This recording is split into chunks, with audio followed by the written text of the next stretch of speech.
You're watching the mailbox. Don't forget our website, by the way. It's called islammailbox.com, where you can write your questions and see some of the answers that we've had up already. Here's the one that says, why is Christianity the most preferred religion? If there's such a thing as Allah and His people are Muslims, and why isn't their religion the number one if He's the God of the universe? How come Christianity is number one? Well, that's a very good question. Actually, we as Muslims agree that the original teachings of Christianity were absolutely the same teachings as Islam is today. The problem is that after a period of time, it came away from the main teachings, and so Allah sends another messenger, Muhammad, peace be upon him, with the same message. And that is to worship God without partners, that God is not a trinity, God is not a man, God is not a son of man, but rather that Allah is the owner and creator of the whole universe, and all the praise and worship is for Him alone. That's what we have to understand as Muslims. Now, in addition to that, we had mentioned, too, that Christianity isn't necessarily the biggest religion anyway today.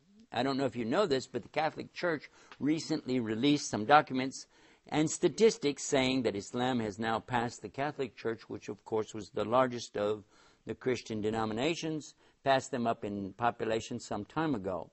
However, this is totally unimportant and it's irrelevant, because what's important is to know what the true religion of God really is, and that's to do what He wants you to do. There may be people today who are calling themselves Christians that are more Muslim than they are Christian.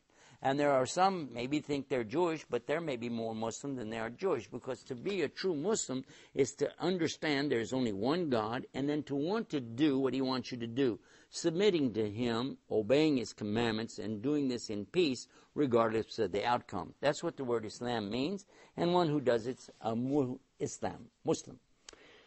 So we have another one. Okay, it just came in. And it is asking, can you prove that the Quran is as pure as the Bible?